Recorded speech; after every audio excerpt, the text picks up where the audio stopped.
Cristian Estefano González es miembro del Partido Acción Democrática y lo vimos estar en una rueda de prensa para tratar desde La Vega. Él vive en La Vega y ha viajado desde La Vega hasta Santo Domingo. Cristian, buenos días.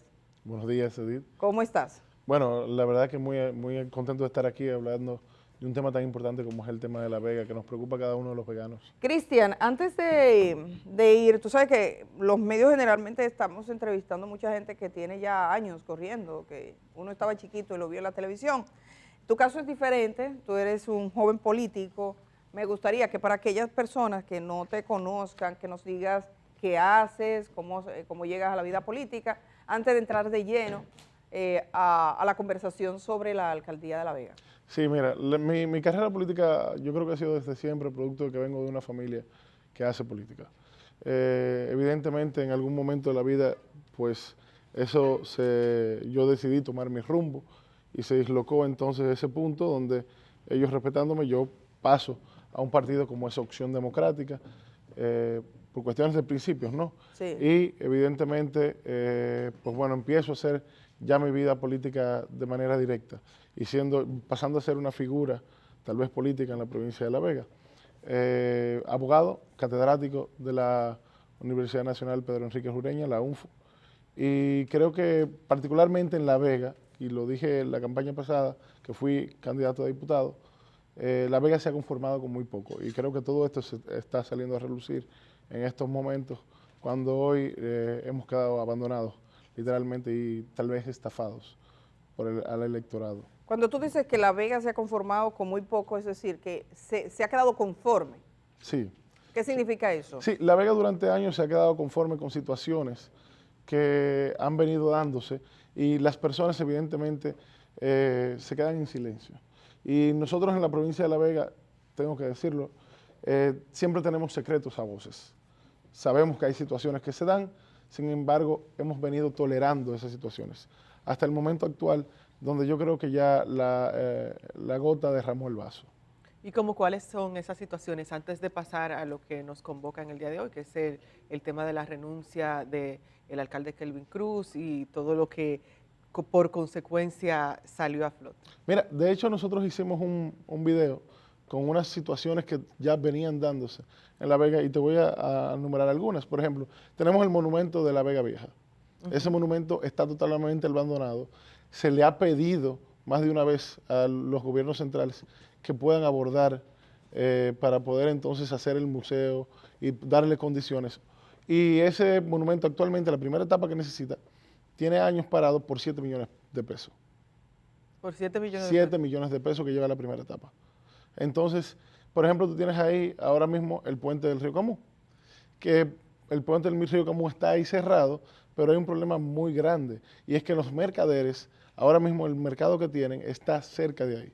Lo que conecta a los mercaderes o al mercado de manera más rápida es ese puente, está cerrado. Hay que tomar otra ruta, una ruta que tal vez incluso sea más complicada para los camiones. Sí, y bueno, tenemos el mercado, que tiene más de 8 años que se quemó, y ahora hicieron una inauguración donde se supone que lo iban a entregar, todavía no lo han entregado porque no está en las condiciones, lo entregaron incompleto. Y ahora mismo se está teniendo que hacer desde el ayuntamiento una licitación para volver entonces a dar las condiciones porque hay cuestiones de refrigeración y entre otras cosas. Que se desgastan. Exacto, y que no se tomaron en cuenta al momento de la construcción. Bueno, con respecto al tema de la alcaldía de La Vega, lo primero es preguntarte tu opinión sobre el hecho de que La Vega escogió un alcalde.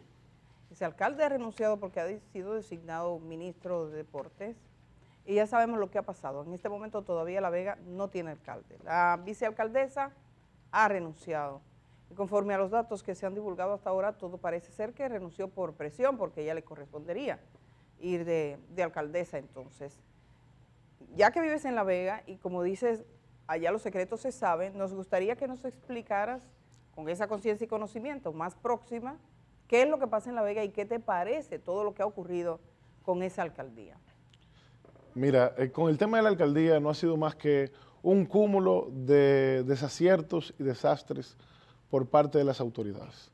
Ahora mismo tenemos una institución, un ayuntamiento con una crisis institucional. Primero, este tema del nombramiento del exalcalde Kelvin Cruz fue una jugada ya planificada mucho antes incluso de este ser candidato a alcalde cuando se le da la reserva, por motivos de que la plaza solamente se ganaba con esos números con Kelvin Cruz. Son números de Kelvin Cruz, no eran números del PRM.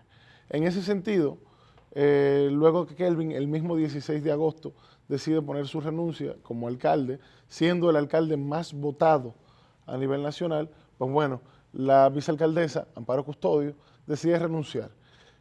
Presiones de los mismos regidores, ya una jugada establecida. ¿Realmente la presionaron, Amparo Custodio? Sí, sí, sí. O sea, y es algo que yo creo que no queda en cuestión. No queda en cuestión, evidentemente, teniendo una sala capitular donde 12 regidores son del partido PRM, wow, y luego 3 de la Fuerza del Pueblo y 2 del PLD. Y en ese sentido, bajo el mismo discurso de que la plaza la ganó el PRM y debe ser un PRMista el que esté en el cargo.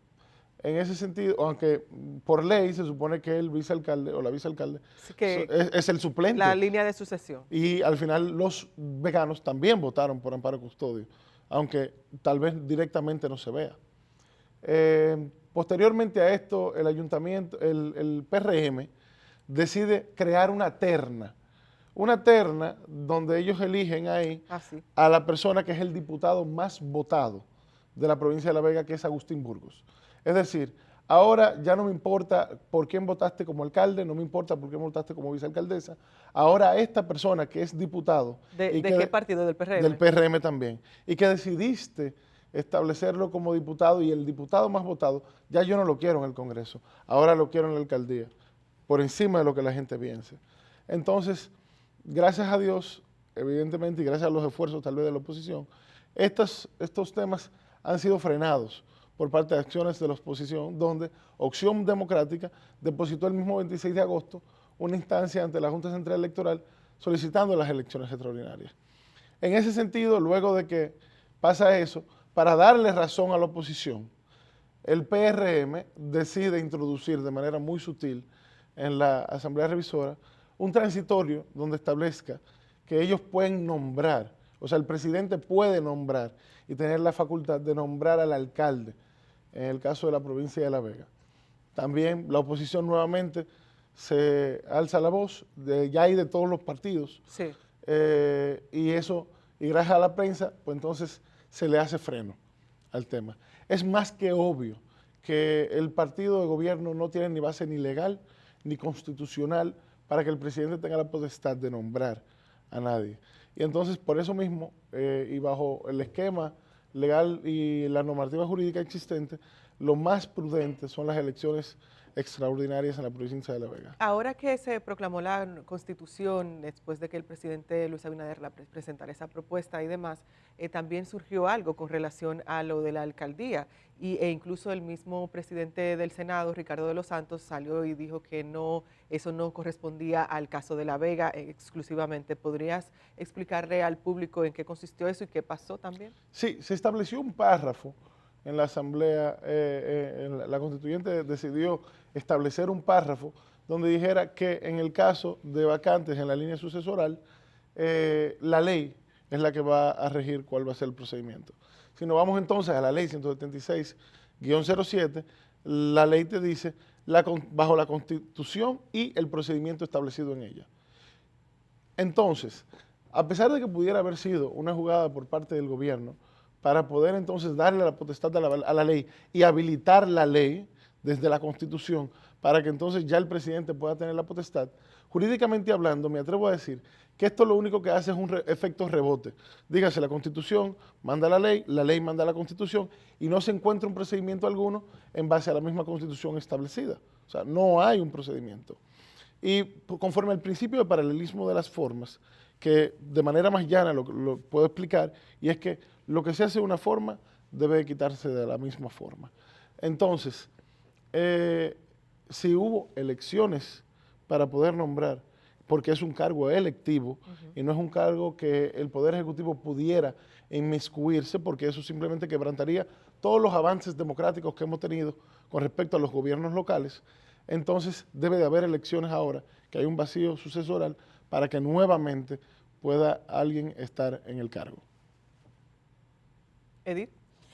Sí, quisiera preguntarte, vi la rueda de prensa que ustedes dieron, que nos explicara un poco cuál es la posición de ustedes. Ustedes fueron participantes en el proceso electoral de La Vega y yo sé que hay una coalición de partidos, quiénes son esos partidos, y cuál es la propuesta específica que favoreces para una salida a la situación, porque hay un hecho cierto. En este momento en La Vega no tiene un alcalde y la vicealcaldesa no podrá acceder, al parecer. ¿A quién le toca? ¿Cómo se haría? ¿Cuál es el proyecto que ustedes figuran para traer una solución a lo que se ha presentado? De hecho, con respecto a esto, yo soy el vocero oficial de la coalición de partidos. En estos partidos se encuentra Fuerza del Pueblo, el PLD, Opción Democrática, PRD y el BIS, hasta el momento. Nosotros lo que ofrecemos, o bueno, lo que proponemos es lo siguiente. Primero, nos unimos como partidos para la lucha de la celebración de elecciones extraordinarias y la protección de los derechos de cada uno de los veganos y evidentemente el cumplimiento de la Constitución y las leyes. En ese sentido también, una de las propuestas, y lo que nosotros establecimos y declaramos, es que nuestros regidores, los regidores del bloque que se encuentran ahí, que son los regidores del PLD y la Fuerza del Pueblo, van a ejercer su función en base a la postura de elecciones extraordinarias y en base a la defensa de la Constitución, entendiendo que el alcalde interino es alcalde interino, no alcalde suplente, y tiene funciones limitadas, y esas funciones limitadas hacen que no pueda realizar todo tipo de cosas en el ayuntamiento, comprometiendo su responsabilidad, tanto penal como civil, en caso de que se exceda en esas atribuciones que tiene hoy el alcalde interino, que realmente es el secretario general, Joel Martínez. ¿Qué implicación tiene? O sea, ¿qué le limita? El alcalde interino, como tiene limitaciones legales, ¿qué cosas padece La Vega por consecuencia de no tener un alcalde? Bueno, el alcalde interino únicamente puede firmar o puede trabajar en base a lo ya planificado. Dígase lo que ya se planificó para este año en el presupuesto, en el programa de compras, entre otras cosas. Más allá de eso, no pudiera el secretario general o alcalde interino, Joel Martínez, hacer nada. Dígase que no puede firmar contratos de concesión, algunas licitaciones que no estén establecidas en el presupuesto y en el plan de trabajo de la alcaldía, y eso implica que a largo plazo vamos a ver situaciones preocupantes, porque de hecho en el Ayuntamiento de La Vega tenemos situaciones ya preocupantes con los camiones de basura. ¿Qué pasa con eso? Que no dan abastos los camiones de basura, porque los camiones de basura que llegaron a la alcaldía de La Vega son camiones primero pequeños que fueron adaptados para recoger basura, no necesariamente camiones que eran para eso desde el principio, y entonces esos camiones tienen que dar viajes más de una vez por el hecho de que se llenan rápido. Y eso es una situación que ya hay que resolver. En el caso del vertedero, que es el vertedero de Soto, también seguimos teniendo situaciones y se supone que ya los camiones están se están deteriorando, porque en un momento, cuando se parqueaban en el vertedero, todas esas sustancias empezaban a corroer los camiones. Entonces, por ejemplo, el alcalde suplente, interino, el alcalde interino ahora no podría convocar a una licitación para adquirir nuevos camiones, no puede hacer ese tipo de gestiones. Si lo hace, comprometería su responsabilidad penal y comprometería también su responsabilidad civil por no tener la potestad de hacerlo. Él solo puede dar seguimiento a lo ya planificado. Y de hecho, ahora mismo hay un tema muy importante y es que el presupuesto participativo se estaba conociendo. Se estaba conociendo el presupuesto participativo. También hay que ver y hay que analizar, según las informaciones que tenemos como bloque, la licitación del mercado se está haciendo directamente desde el gobierno central. Ah, sí. Según las informaciones que tenemos como bloque, por situaciones con el ayuntamiento. Quisiera pedir para que tengas un cafecito que has venido. ¿A qué hora? Bueno, es cerca, ¿no? La Vega. ¿Cuánto tiempo estuviste acá? Kenia, te brindo un café. Santo Domingo, gracias, Kenia. Y la verdad que lo agradezco bastante. Cristian, ¿a qué hora saliste de La Vega? 4:30 de la mañana. A las 4:30, te saliste a las 4:30 de la A mañana. las para 4:30. estar- Él lo dijo con voz grave, 4:30. Excelente, no, pero excelente, salió a las 4:30 de la mañana. Nosotros a esa hora sí que nos ponemos en pie, pero tenías que venir de mucho más lejos. Bueno, hay quienes han dicho que el hecho de que se sepa que hubo cierto modo de presión contra la vicealcaldesa electa, implica que no está en un estado regular, que eso es una violencia política, o sea, que tiene que entrar un actor que haga que eso se rectifique. Y de hecho la Junta Central Electoral está apoderada de más de 2 instancias que procuran distintas cosas, pero que sea la Junta Central Electoral el árbitro. Hay una parte que favorece que se realicen elecciones de nuevo y otra parte que dicen traigan a la vicealcaldesa, protejan a la vicealcaldesa, protejan el sentido de la elección que aquí se hizo. Me gustaría que te refirieras a ambos casos y bueno, y también postular por qué ustedes tienen la postura que exhibieron en esa rueda de prensa. Sí, mira, con respecto a, voy a hablar de la segunda instancia, que es la instancia depositada por el CIPAP para la reintegración de Amparo Custodio. Ajá. Y voy a referirme primero de manera legal. Lo primero es que estamos hablando de violencia política. En el caso de violencia política es un delito electoral. Los delitos electorales ya por sentencia, y bueno, la ley 2023 posteriormente le dio la atribución a los tribunales penales de conocer los delitos penales. La Junta Central Electoral de manera directa no pudiera establecerlo sin primero probar que existió este tipo de cosas, aunque haya existido. O sea, la vía correcta era un tribunal penal para que entonces pudiera establecer el delito establecido y las culpas y cuáles fueron los actores y sujetos en esta situación. Con respecto a Amparo Custodio, y evidentemente que volviera a ser, si me preguntan legítimamente a quien le correspondía estar ahí, era Amparo Custodio. Sin embargo, tenemos un tema mucho mayor, incluso en la misma instancia, y es que Amparo Custodio no firma esa instancia. En esa instancia la firma el CIPAF, y entonces... Y un conjunto de organizaciones, son como... Sí, entonces, en ese sentido... Legalmente no podrían... Claro, porque primero la renuncia de Amparo fue de manera, bueno, no vamos a decir necesariamente voluntaria porque pudiera existir o no algún vicio, pero sí ella estableció, ella misma es la que debe de entonces solicitar este tipo de procedimientos. O sea, no hay ninguna posibilidad de que la Junta, en virtud de que Amparo Custodio no es firmante de ese requerimiento, lo considere válido. Tendría que Amparo presentarse y decir, yo quiero que se rectificar porque fue obligado que yo fui ahí. Sí, sí, evidentemente, y desde el punto de vista meramente legal, es lo correcto y lo que la Junta debería hacer, tomando en cuenta que también debe haber un procedimiento ya penal en los tribunales ordinarios, o sea, los tribunales penales. ¿Hay penal eso, que te obliguen, que te...? Sí, está penalizado totalmente. Oh. Y el delito es literalmente violencia política. Violencia política. ¿Que se condena aquí con cuánto? Entre 2 o 3 años. O sea, todo el que ha ejercido violencia política en contra de ella podría enfrentarse a la prisión incluso. Si se deposita y se apodera a un tribunal de la República, pudiera Pero ser. eso ya depende de ella. Bueno, Tendría que ser ella. Pudiera ser, o sea, este tema, y esto todavía no se ha discutido porque es muy nuevo, pudiera ser de orden público por la situación existente. Pero... que el fiscal electoral lo asuma, por ejemplo. Sí, por ejemplo, el fiscal electoral lo asuma.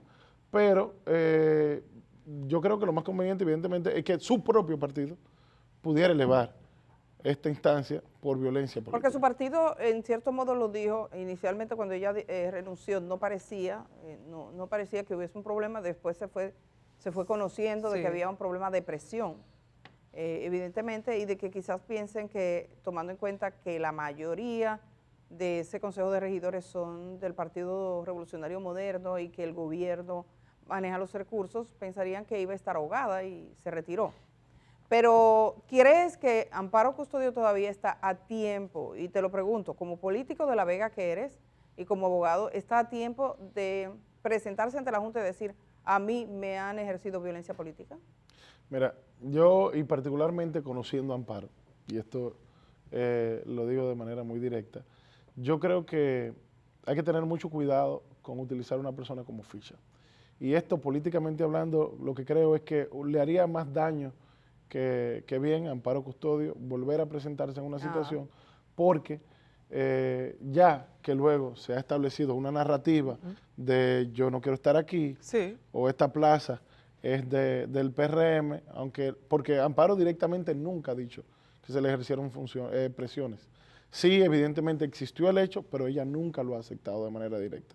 Y de hecho, cuando se le ha preguntado por parte de la prensa vegana, ha dicho, esas son situaciones del PRM y el PRM que resuelva su situación. Y creo que políticamente hablando le haría mucho daño de, bueno, te vas, luego vuelves. Sí, como el vaivén. El vaivén, además de que el PRM está viendo un poco de luz en el hecho de que pudiera Amparo volver para calmar las situaciones en el caso de La Vega. ¿Considera que el PRM tiene interés en que Amparo vuelva? Bueno, por lo menos el PRM en La Vega ha dado a conocer el hecho de la posibilidad de que Amparo vuelva y lo ha visto como un respiro. Porque tienen un problema montado. Sí, evidentemente, porque la situación de La Vega, y esto es algo que da mucha pena, ha escalado a nivel de partido, no solamente a La Vega, ha escalado a los precandidatos presidenciables del PRM. Y eso porque hay que ver cuál de mis seguidores es el que se queda con la alcaldía. ¿Y cómo eso ha afectado? Oye, eso es importante. Exacto. ¿Cómo así? ¿Cómo se explica eso? Bueno, fácil. Por ejemplo, tenemos un Kelvin Cruz que responde a la línea de un candidato, tenemos un Agustín Burgos que responde a la línea de otro candidato presidencial. Entonces, es una pugna de poder. Y es lo que nosotros hemos... O sea, que ni el mismo PRM está de acuerdo. Claramente no, por el hecho de luchas internas, pero... ¿Cuáles son esos candidatos? Eso da más vergüenza. ¿Cuáles son esos candidatos? Eso da más vergüenza porque entonces entienden que La Vega tiene dueño. ¿Y cuáles son esos candidatos ya presidenciales que tienen esa lucha en La Vega y que acaba de mencionar? A mí me comentan que en la Cámara de Diputados, por ejemplo, ocurre que en el PRM no necesariamente eres del PRM, sino eres del PRM y de tal tendencia, de tal precandidato. Y de fulanito de tal. Que fue que me apoyó de alguna manera o que estaba en una entidad, así es que está como que funcionando la cosa ahora. En el PRM hay unas tensiones de cara al proceso electoral presidencial. Pero yo sí me gustaría que Cristian nos hable la posición de ustedes. Estamos hablando de Opción Democrática, Fuerza del Pueblo, ¿verdad? Sí. Partido de la Liberación Dominicana. Sí. ¿Y qué otros partidos? PRD, Partido Revolucionario Dominicano. Ajá. Y el BIS, Bloque Institucional Social Demócrata. Están pidiendo nuevas elecciones para La Vega. Estamos solicitando nuevas elecciones, ya que es el procedimiento, primero, constitucionalmente viable. Segundo, si el pueblo es el que elige, el pueblo debe elegir. De hecho, la misma Constitución de la República dice que los alcaldes solamente serán escogidos por las personas de su territorio. ¿Y la Junta Central Electoral está apoderada de un recurso formal de parte de ustedes? Sí, la Junta Central Electoral, el Pleno de la Junta, dado que la Ley 2023 establece que hay ciertos órganos que pueden llamar a elecciones extraordinarias. El Pleno de la Junta, el Tribunal Superior Electoral, el Tribunal Constitucional. Y ellos están apoderados desde el 26 de agosto de una instancia llamando a esas elecciones extraordinarias. El presidente de la Junta dijo que estaban apoderados de al menos 2 instancias, entiendo que también está la otra. ¿Tienen plazo? ¿La Junta le ha comunicado cuándo se va a realizar algo? ¿Le ha dado algún tipo de señal? Sí, nosotros de hecho como bloque establecimos y le hicimos un llamado a la Junta el día 23 de octubre de este mes, a que tenían que responder porque el plazo se le vencía. En 3 días se le vencía. Porque el plazo en el cual ellos deben responder es de 60 días. Le explico. La Junta Central Electoral, conforme a el Tribunal Constitucional, tiene autonomía y por tanto puede autorregularse. Pero nunca se ha autorregulado y ha hecho un reglamento con respecto a plazos específicos de respuestas de ciertas solicitudes que no necesariamente están en la ley. Sin embargo, entonces lo que aplica es la ley 107-13, que es la ley general de las relaciones de la administración con los administrados o con los ciudadanos, y el plazo más amplio que da la ley es de 60 días. 60 días que ya se cumplieron. Y por tanto, la Junta ya hoy debió haber dado una respuesta a esa solicitud.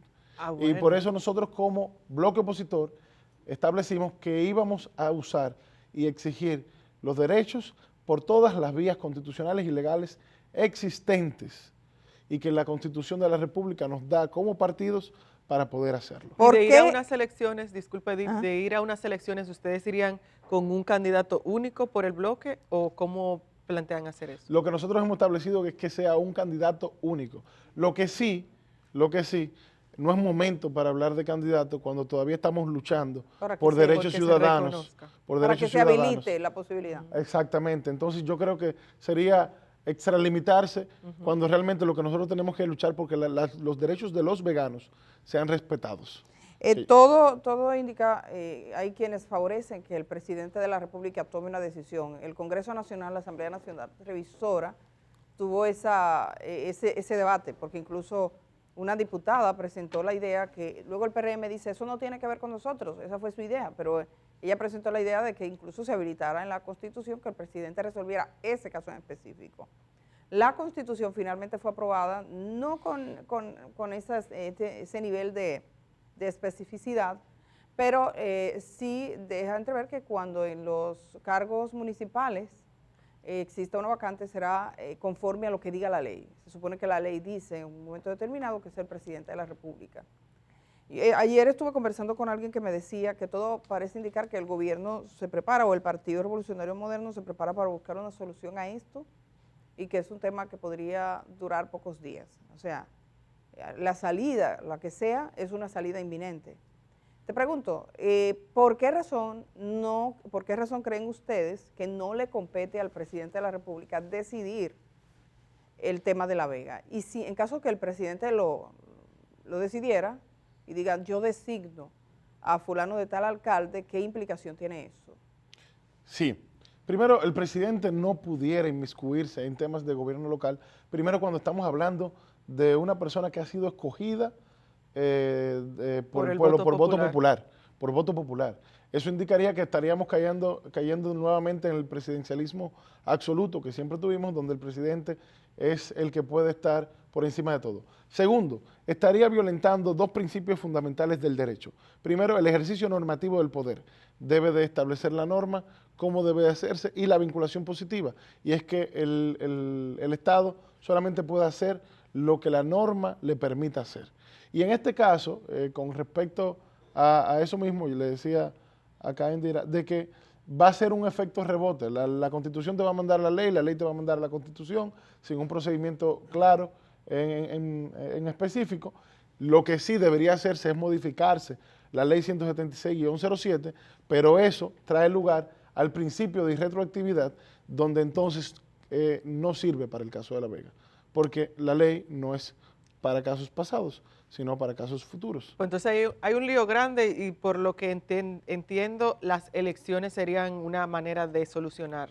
Sí, las elecciones son la manera más fácil y la manera más democrática, evidentemente, para que se haga. Imponerlo sería literalmente un acto contra la misma democracia, per se. O sea, ¿Hay antecedentes aquí de que en un proceso, una alcaldía, se vaya a unas nuevas elecciones por renuncia? No, nunca ha existido un proceso donde se hagan nuevas elecciones por una renuncia. Sobre todo porque anteriormente, con la Constitución del 2002, el presidente sí tenía la potestad de hacerlo. El presidente sí podría nombrar un alcalde. Y sobre todo que la figura de elecciones extraordinarias viene con la ley 2023, luego producto de lo vivido por nosotros en el 2020, por las elecciones extraordinarias y el fraude existente en febrero con el voto electrónico. Y entonces, Cristian, también tomando en cuenta todo lo que ocurre en La Vega, ¿qué piensas tú que envía como mensaje a la población en general lo que ocurrió con el tema del voto y demás? Lo que ocurre en el caso de La Vega envía como mensaje primero que una estafa al electorado, que el PRM no tiene como partido los números que en algunos lugares tenían sus candidatos. O sea, hay candidatos en muchos lugares que fueron candidatos porque los números los tenían ellos, no el partido de gobierno. De hecho, en el caso de La Vega, puedo decir que también hay un diputado esperando su decreto. Y este caso de Kelvin ha frenado los decretos de mucha gente que también estaba esperándolo. porque necesitaban asegurar plazas. Y por eso el tema de La Vega es tan importante, porque lo que pasa en La Vega marca un mal precedente para todos los municipios del país y situaciones venideras donde pudiera repetirse y ahora resguardado por un marco legal, que es lo que usaban muchos gobiernos y lo que este mismo gobierno en algún momento se quejó, de que se resguardaran de marcos legales, aunque fueran inmorales y antiéticos. Sí quisiera, bueno, dice que lo consideras que es un mensaje de que se trata de una estafa. Quisiera pasar de este tema a otros temas así de forma rápida, porque fuiste aspirante a una candidatura como diputado en un partido que es un partido emergente. Entonces, los partidos como el tuyo, Opción Democrática, tenían buenos candidatos en muchos lugares, pero evidentemente no tuvieron el favor del electorado, se hace muy difícil. ¿Qué es lo que pasa en nuestra política? Que aparecen muy buenos candidatos, pero definitivamente parece que hay que estar en una maquinaria a veces electoral. Uno ve en el Congreso Nacional y dice, oye, ¿por qué está esta persona y por qué no está tal persona? Y sabes que depende mucho de la maquinaria y de los recursos que disponga. ¿Qué está pasando con nuestros votantes y qué está pasando con nuestras elecciones? Sí, mira, ya hablando de ese tema, que es un tema muy, vamos a decirlo así, muy delicado para nosotros como país, el problema existente es el mismo de siempre. Son los actos de corrupción existente el día de las elecciones y delitos electorales, la compra de cédula, la compra de votos, la compra de voluntades.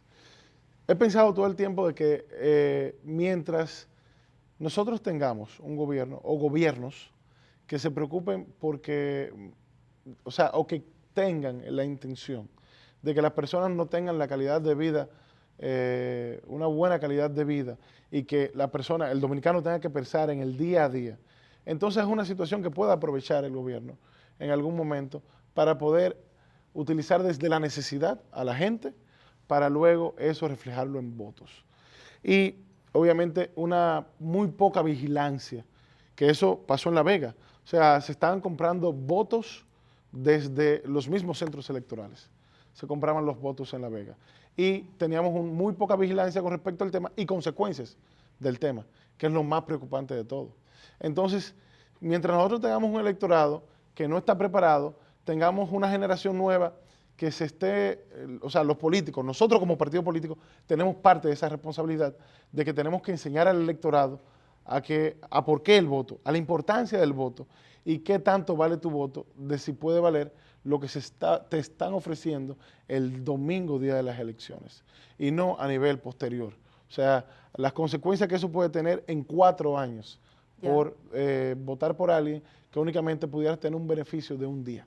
Ahora con las discusiones en torno a la reforma fiscal, parte de lo que decía la gente era, por ejemplo, el por qué esa cantidad de impuestos y disposiciones cuando se podría también hacer un equilibrio con relación a los gastos, al presupuesto que reciben los partidos. Y eso pienso que era una crítica en conjunto de por qué tanto dinero para los partidos políticos. Eso quedó ahí, pero quisiera también saber cuál es tu opinión al respecto. Mira, con respecto a los fondos que reciben los partidos políticos, ahí tenemos que tener mucho cuidado porque eso cuando se estableció evidentemente para cuidar del lavado de activos, para cuidar de la injerencia de algún tipo de sectores en la política y en los partidos políticos.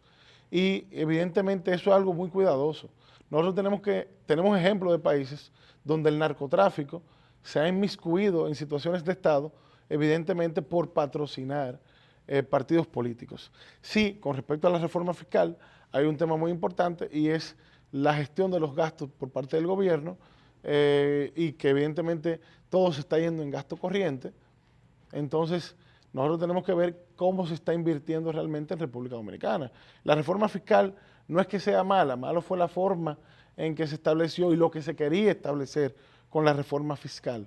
O sea, si tuvieras una reforma fiscal más equitativa, donde evidentemente pagaran por ella quienes realmente tienen la capacidad de hacerlo y no estrangularas al dominicano clase media, clase baja, sino que incentivaras para que éste pudiera pasar de una clase baja a una clase media o de una clase media a una clase baja, a una clase alta, entonces ya pudiéramos tener otros resultados. Y ese es el problema más grande de la reforma fiscal.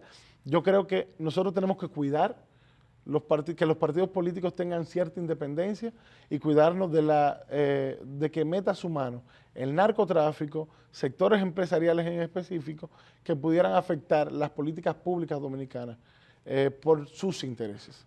Ya que me lo mencionas y mencionas el tema de la reforma fiscal, le compartimos a la gente que ayer el ministro de la Presidencia, José Ignacio Paliza, ha dicho que el gobierno prepara unas medidas de carácter económico para tener los recursos que quería tener por la reforma fiscal, pero ya no sería una reforma fiscal propiamente dicha. Todavía no tenemos idea exactamente de qué se tratará, pero ya que viste el documento de la reforma fiscal, algunas cosas que podrían ser recuperables allí, que cuestiona modos y maneras de gastar el dinero, el presupuesto público y de conseguir esos recursos y de quién debe pagarlos. Si fueras a sugerir 3 ideas fundamentales que consideres que deberían estar en un paquete económico destinado a conseguir más recursos. Lo primero es, ¿crees que el gobierno tiene que buscar más recursos? Y lo segundo, ¿cuáles medidas favorecerías? Sí, yo entiendo que el gobierno debe, porque al final nosotros como Estado ahora mismo estamos en un déficit sumamente grande donde estamos literalmente pagando los intereses de préstamos. Ahora, ¿qué pudiéramos recuperar de esa desastrosa reforma fiscal o propuesta de reforma fiscal? Bueno, la eliminación del anticipo, que es una de las cosas más importantes, donde tenemos años en este tema de la eliminación o no del anticipo existente que estrangula a las empresas micro y pequeñas empresas y medianas empresas también. ¿Qué otra cosa pudiéramos nosotros establecer en una reforma fiscal? Bueno, tal vez entonces el impuesto a la fortuna, donde evidentemente puedes establecer que las fortunas acumuladas entonces deban de pagar cierto impuesto por ellas.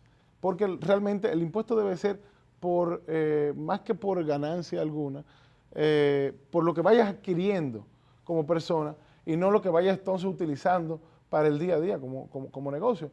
Y la verdad que aquí tenemos un tema muy importante y es que hay que revisar, y este es el otro punto, las excepciones fiscales, revisarlas, actualizarlas, no necesariamente eliminarlas, pero sí hay que actualizarlas en base a la realidad actual de esos sectores económicos que ya en algún momento estaban iniciando. Bueno, Cristian Estefano González, muchas gracias por estar esta mañana acá, por haber venido desde La Vega para hablar con la gente. Cristian fue candidato a diputado por Opción Democrática. ¿Ustedes iban en alianza en las pasadas elecciones allá en La Vega? Sí, en La Vega íbamos a la alianza con la Fuerza del Pueblo. Exacto. Bueno, pues Cristian es portavoz de una coalición de partidos que en La Vega se ha organizado para todo el tema que tiene que ver con la ausencia de un alcalde en virtud de que renunció para entrar como ministro en la administración pública. Entonces ahí está Opción Democrática, Fuerza del Pueblo, Partido de la Liberación Dominicana, el BIS y el PRD. Gracias por estar esta mañana, que tengas un feliz día y buen retorno. Muchas gracias a ustedes. Gracias a Cristian, vamos a ir a la pausa. Cristian, si fuéramos a La Vega, ¿qué no debemos dejar de comprar o comer allá en La Vega? En La Vega, ¿qué deberían no dejar de comprar? Bueno, deberían ir al Santo Cerro y ahí comprar 2 o 3 cositas que están, miren, excelentes y son tradición de La Vega. Gracias por estar aquí esta mañana. Vamos a la pausa.